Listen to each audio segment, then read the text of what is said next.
Pan card నిబంధనలు మార్చిన ప్రభుత్వం. ఈరోజు తెలుసుకోండి.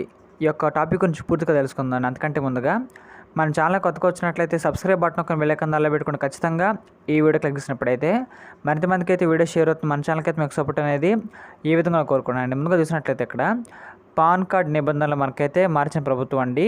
ఈరోజు తెలుసుకోవాలి ఖచ్చితంగా. అదేంటంటే పాన్ కార్డ్ నిబంధనలు మార్చిన ప్రభుత్వం అండి.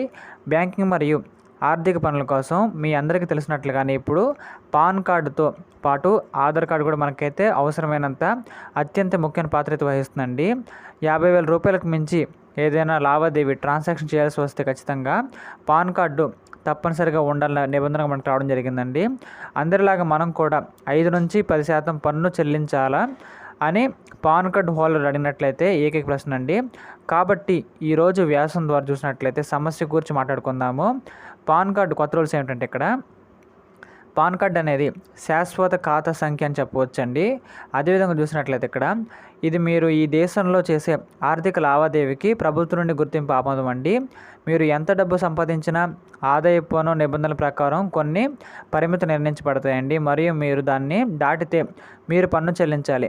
మీ ఆదాయం సంవత్సరానికి 2.5 లక్షల రూపాయలు కానీ అంతకంటే ఎక్కువ ఉన్నట్లంటే ఖచ్చితంగా మీరు ఆదాయ పన్ను చెల్లించాలంటే అది మన ఇన్కమ్ ట్యాక్స్ అండి. మరియు ఇక్కడ అది తక్కువ ఉంటే మీరు ₹1 కూడా ఆదాయ పన్ను చెల్లించాల్సిన అవసరం లేదని చెప్పుకోవచ్చండి. ఇంక దాంతోపాటు మీరు ఏ ఉద్యోగం చేసినా సరే మీకు వార్షిక ఆదాయం 2.5 లక్షలు కానీ అంతకంటే ఎక్కువ ఉన్నట్లయితే మీరు ఖచ్చితంగా ఆదాయ పన్ను అదే మన ఇన్కమ్ ట్యాక్స్ ఖచ్చితంగా కట్టాలండి. దానికి సంబంధించిన నిబంధనల ప్రకారం మనం అయితే పన్ను స్లాబ్ కిందట వస్తారు కాబట్టి మరియు మీరు తప్పకుండా ఆదాయ పన్ను చెల్లించవలసిన అయితే ఉంది అని ప్రభుత్వం చెప్పడం జరిగిందండి. ఇంకా అదేవిధంగా చాలా ప్రయోజనాలు ఉన్నాయండి. అదేంటంటే ఇక్కడ 2.5 లక్షల నుంచి 5 లక్షల వరకు ఆదాయం ఉన్నట్లయితే వార్షిక ఆదాయం సంవత్సరానికి 5% పన్ను చెల్లించాల్సి ఉంటుందండి. ఇంకా అదేవిధంగా 5 లక్షల నుంచి 7.5 లక్షల వరకు వార్షిక ఆదాయం ఉన్నవారైతే ఖచ్చితంగా 10% పన్ను చెల్లించాలండి. దాంతోపాటు ఇక్కడ వార్షిక ఆదాయం కానీ 7.5 లక్షల నుంచి 10 లక్షల వరకు ఉన్నట్లయితే మీరు ఖచ్చితంగా 15% వరకు మనకైతే ఇక్కడ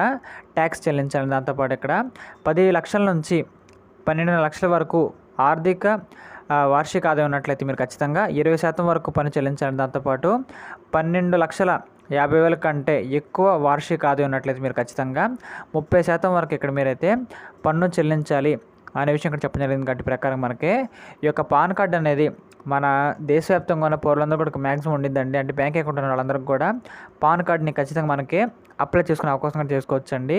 అదేవిధంగా మనకైతే ఇక్కడ మన ఇన్కమ్ అనేది అంటే మన యొక్క ఇయర్లీ ఇన్కమ్ అనేది వార్షిక ఆదాయం అనేది ఈ విధంగా మనకు బాగా దాటినట్టయితే 2 లక్షల నుంచి అక్కడి నుంచి మనం ఖచ్చితంగా ఇన్కమ్ ట్యాక్స్ అనేది మనం ఖచ్చితంగా పే చేయాలి అని ప్రభుత్వం చెప్పడం జరుగుతుందండి. ఇంకా అదేవిధంగా ఇలాంటి మరిన్ని కరెంట్ అఫైర్స్ కోసం మన ఛానల్ని లైక్ చేయండి, షేర్ చేయండి, సబ్స్క్రైబ్ చేసేయండి ఖచ్చితంగా. Thank you.